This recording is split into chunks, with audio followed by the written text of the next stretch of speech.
All right, friends. Good morning, everyone. It's a 10:32. So we're gonna go ahead and sort of get started. I wanted to do a brief little introduction. I'm really excited. We've tried to prioritize various topics that were important to new employees for the virtual orientation, the phase two, that most of you guys have already been a part of.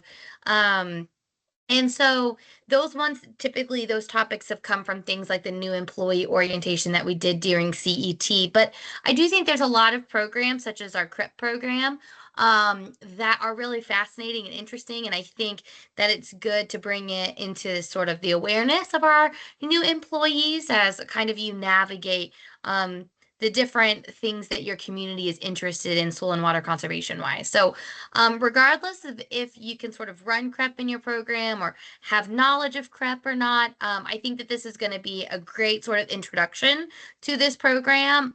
Ben is really great to work with, and I'm really excited that he is here with us today. So I will be monitoring the chat.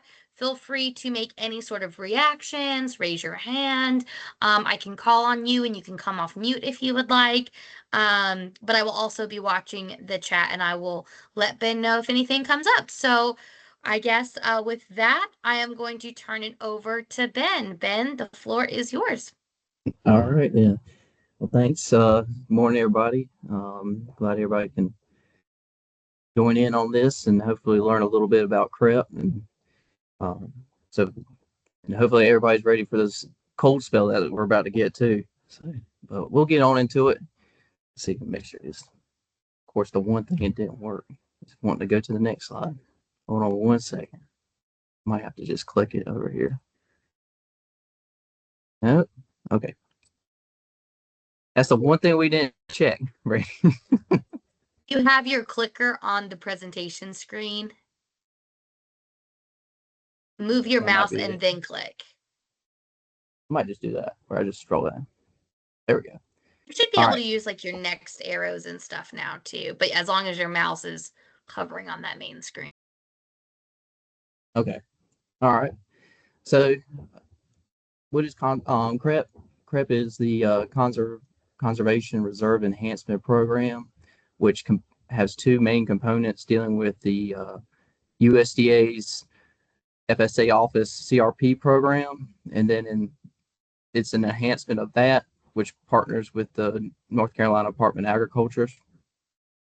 And the whole main objective of this program is to establish riparian buffers on major water bodies like ditches or stream rivers, etc., and basically reduce non-point pollution associated with farming and livestock operations.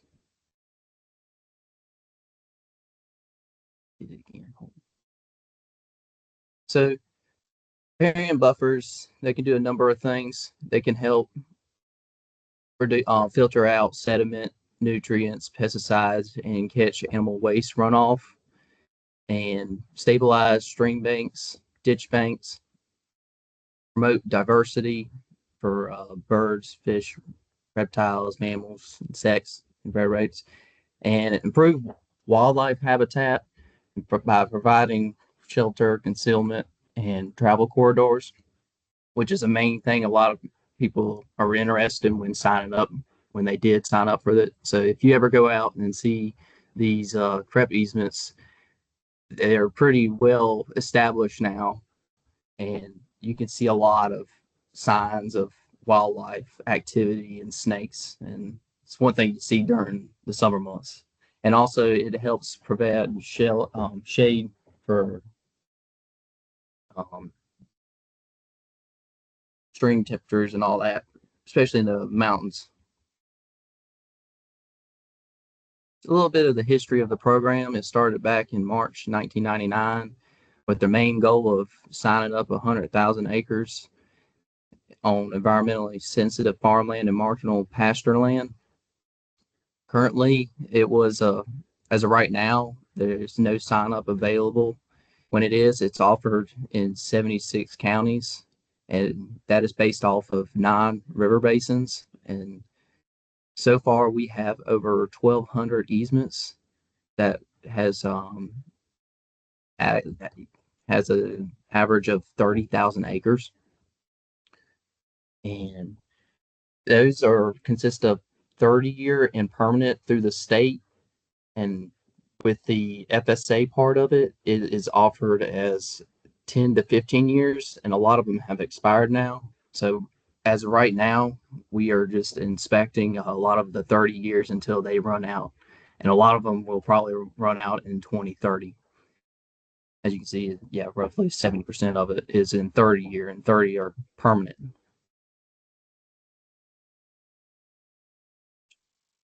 This is the map of the river basins that we cover.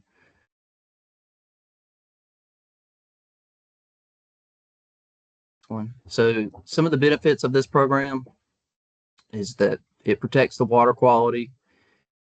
As you can see in the picture on the lower left, what it really does is filter out everything that goes into that water, and wherever it runs, it goes into a major river or something like that. Restores wetlands, improves wildlife and aquatic habitat, like I mentioned, prevents soil loss, which I've seen done in a lot of them. A lot of farm operations have it, where you can see a lot of sediment that just completely stop thanks to the trees and everything. Reduces nutrient inputs, upholds good farming practices, and generates income from less productive farmland. We like to get farmers out of the wet areas, the fields, and try to look at areas that might require a lot more fertilizer or something to get anything, or to get it more productive, or where the cows are is really rutting it up, or get them out of the stream.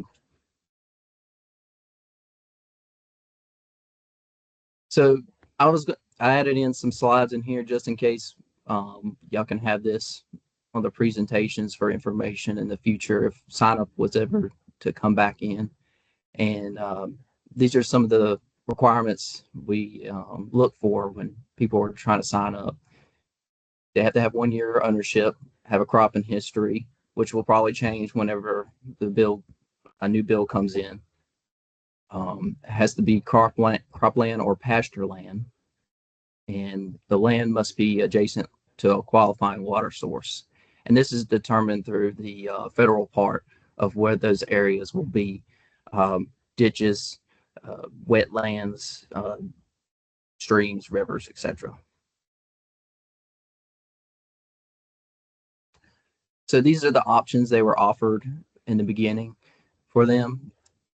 Once that stream bank or wet or blue line stream, the definition for it, they have the option to go at the maximum of 300 foot out from the top of bank of that. And I didn't put the minimum in here, but the minimum of it is 35 foot. So a lot of people up in my area, which is the western part of the state, they they put these riparian buffers along their pasture areas that have a river or a stream bank, and they've just put that riparian buffer and put a fencing up along it to keep the cows out of the creek. And if the landowner was wanting to put the program into a permanent, they have an option to 1 to 10 ratio for putting a existing buffer area in. So every 1 acre of a pasture land or crop land, they have the option to put 10 acres of existing buffer. And as you can see on the all the conservation practices that we offer for tree planting and filter strips or wetland restoration are the common ones.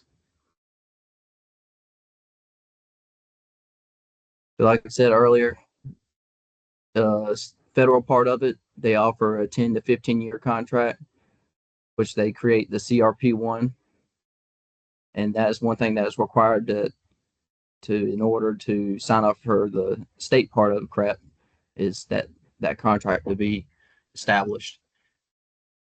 And these are two different separate payments that you would get, the landowner will get. So they would get the 10 to 15 year payments with FSA, and then they would get a one-time payment through the state.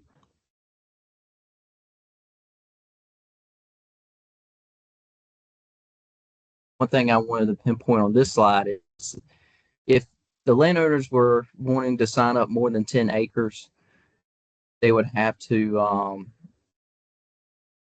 sign up for a CREP for a 30 or permanent, because CREP is a voluntary program for the most part. So a lot of the areas in my district are less than 10 acres, but a lot of them put them in permanent areas because they're not productive, or they always would want to keep cows out, or some situations up on the east land doesn't perk. They just it's swamp land or something like that. That's why they put it in permanence. But if they do 10 or more acres, they have to put it in CREP. So the responsibilities of landowners, they have to establish everything in the beginning, site prep, tree planting, maintenance for the first 2 or 3 years, but they do get a reimbursement on the planting and maintenance. That's what the payments they come in. Some offer for bush hogging and stuff like that in certain counties. Um, these programs start out, or this easement starts out with a conservation plan and a forest management plan too. They always have a option to have a registered forester or a preferred registered forester manage these things. And the difference between another thing, a difference between the federal and the state. The state is a deeded out easement, so there is rules that they have to follow by on that deed. So as you can see here, they cannot farm, develop, mine, or do any unapproved timber harvest within the easement. And they have to allow CREP staff access to monitor these easements. So every 2 to 3 years, we go out, inspect them, we fly our drones over them, and just make note of how the easement state stands at that point in time. We take the pictures and write a report up and everything, and we review them every year. So back at the timber management, there is no long-term management required, but we do offer it. We recommend it. Like I said before, we recommend that a registered forester does it, write up these plans, and they'll have it submitted to us. We'll approve it. So a lot of them, after 15 years, when that FSA contract expires, they can do thinning or selective harvest. Understory burning, that is recommended in the beginning as well. Or limited clear cut is allowed. Most of it's allowed only for permanent easements. As you can see, obviously, that's past 30 years for the pines and the hardwoods.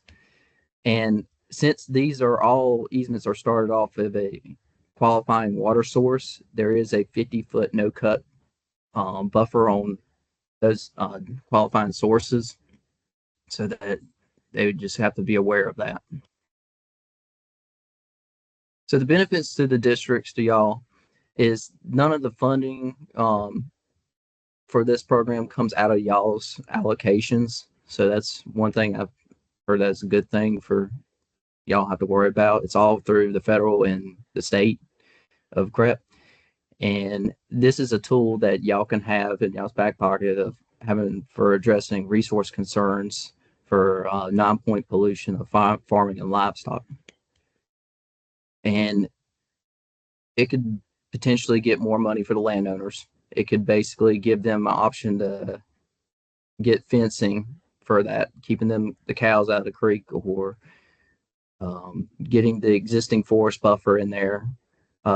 Maybe get some wells put in for cost share programs as well. They can work with that as getting a additional thing out of it.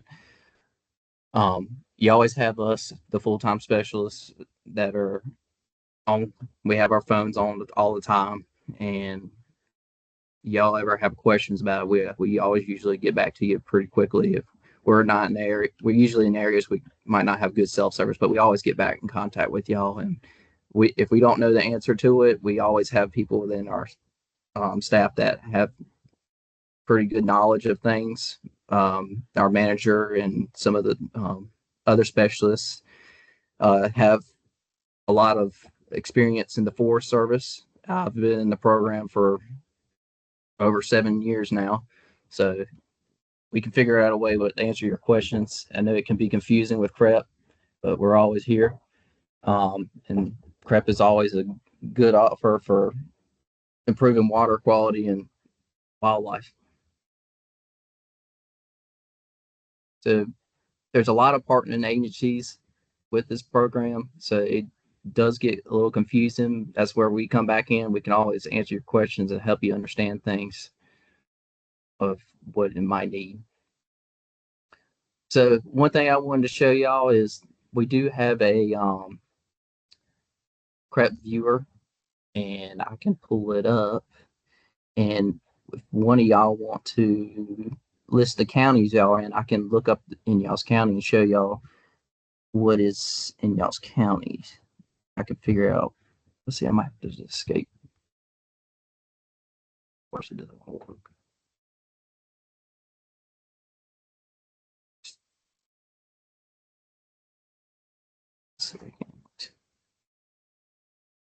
Can you tell I don't do presentations a lot?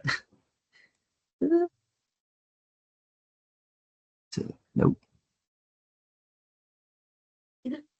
You're trying to, did it go to a different screen? Yeah, I got my laptop screen. I'm going to try to use it. There we go. All right. Yeah, nice. All right. Cool deal. But yeah, anybody put a comment of what county? Or you I don't just see want any me to go? comments yet, but we do have, let's see. Oh, Bladen is one.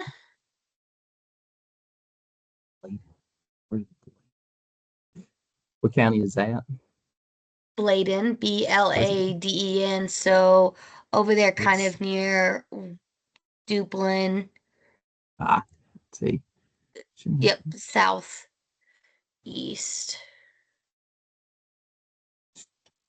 I can close. There we go. So fortunately, there's no CREP in that county, Okay. but it What is about offered in there. Lee County? Yeah, over near Central. Is it Lee County? Yeah, it's under Chatham. Wow, two in a row. Well, at least this is like good information for them to have, Yeah. right? Let's see. Plain. Person is Oh yeah, up near the northern part. Yep. that's where I'm from. So we'll go with that one. There's only one in this county, and that one is a. So as you can see, the CREP viewer does offer information of that easement. It shows you the acreage, the grand tour of the program. And usually it has up here on the top who originally signed up for the program, so the contract name. That we do put the contract number. Y'all should have information in y'all system of the conservation plan, usually the sign up and everything in your filing cabinets probably, and tells you the term of the easement and when it was signed up. We also have a options over here where you can click on it. It shows you all the parcel data. I would still, if you're trying to get more up to date, I still recommend going through the county GIS parcel and pulling that information on through that. It usually gives a little bit more quicker, up to date information. And that we do actually have a different options if you want to do Google hybrid. It gives you a little different imagery compared to what the state GIS data imagery is. So that's that. Or if you need to look at the USGS GS national map, kind of gives you a little more data that shows you where these qualifying sources could be potentially. Um, but yeah, that's pretty much all of CREP Viewer. It's pretty cool tool to have, especially when we were traveling out the field. I use it quite quite often. If I can't get in touch with a landowner, I can click up this parcel data stuff and look up to see if he's nearby. I can always go by and swing by and get information. But that's what I usually do. So this is the map of every the areas that we cover. All the So these are the other two specialists that you can contact if you're in those areas. Like I said, in Lee is one other one, and then all these. So yeah, that's pretty much it. Anybody have any questions? All right, folks. Do y'all have any questions for Ben? You can raise your hand. You can put it in the chat. You're welcome to unmic if you would like.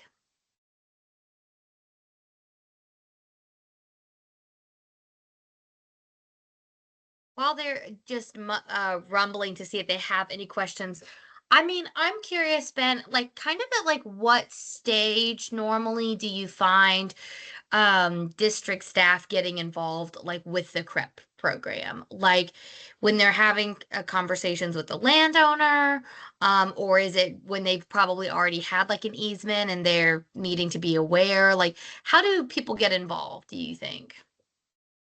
Yeah, usually people ask whenever they're interested in something that might they're looking for money or looking to keep, like I said, the cows out of the creek. This could be an option for them. Okay. It, but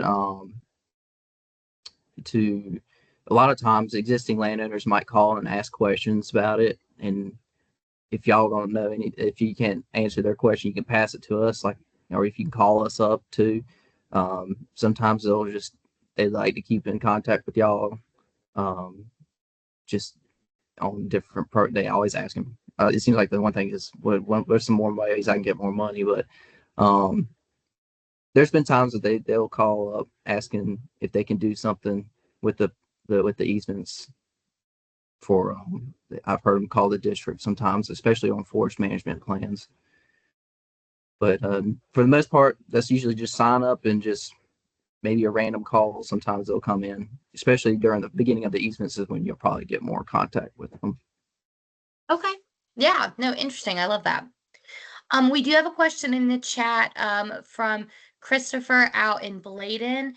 Is there a guide to the incentive levels for various levels of participants? Mm, I have to get a little bit more. I don't know. You meaning as let me. I'm about to look at that question again. Can you say that one again? Yeah, is there a guide, maybe like a sheet that talks about the incentive levels Oh yeah, based on the various participants in the CREP program? yeah. There is. Usually we have that in the other presentations we do. Um, I took it out. I didn't know if we'll need it because sign-up's not really offered right now. But yeah, that can something I can add to the presentation that. But I can tell you right now is for the. Let me look at my piece of paper, make sure.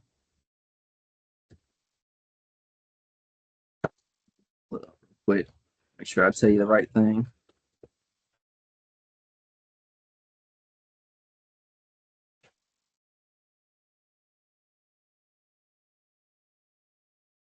So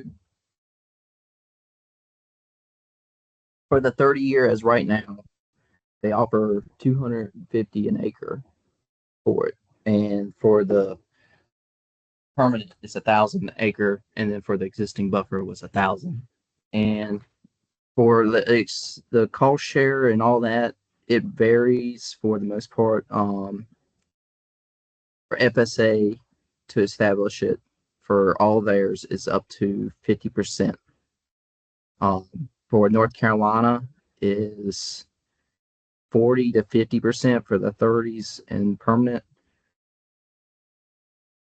So I know it's I'd rather have it up and visual for you, but I don't have it pulled up. I'll have to go hunt it down and attach it, and then I'll make sure it's attached to when I send it to Brandy so that she shares it for everybody who is in the meeting today. Cool. Yeah, I'm putting something in the chat that's called the CREP financial incentives and enrollment options, but it doesn't say like how much. It just says what like terms are available for like cost share versus annual rental payments, conservation easements, etc. I appreciate that. No problem. And we did have a question.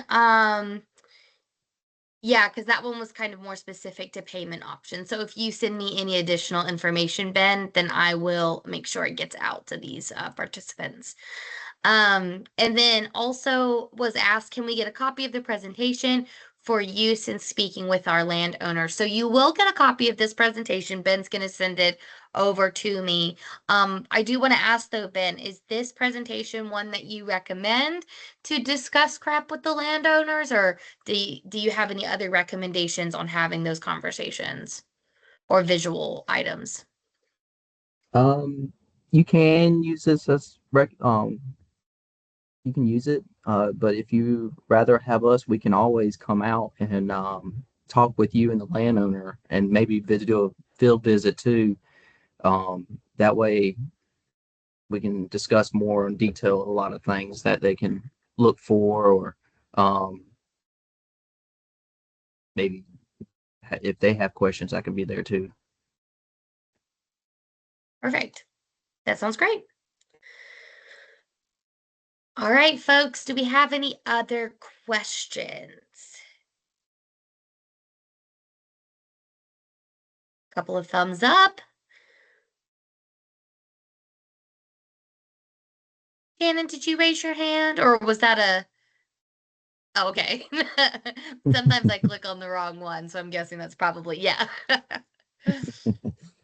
All right. Well, guys, thank you so much, Ben, for making yourself available. I'm really glad that we had an Yeah, opportunity to sort of introduce for some of these folks. This is sort of an introductory thing, but for others, they might have heard about CREP and then they just got a little bit more information and knowledge. So, also as a reminder, so Krishna is a relatively new hire, but for everyone else, if you have a CREP specialist in your county, which means that you can have so meaning not those really far west friends. So if you're in blue, green, or yellow, you should have the contact information for your CREP specialist on your contact sheet that all of you should have received since you did the new hire orientation. But Krishna is obviously new, so if you are out in any of those, which I don't think we have any friends from this call out in the yellow, but if there were any friends out there, then they would need to contact Krishna. Yeah, and so if you guys have any other questions, feel free to reach out to Ben, and we'll get those materials uploaded and on the training website under the new employee hub. So reach out if you need anything. Thank you again, Ben, and thank you guys for joining in yeah. today, and we will see you next month.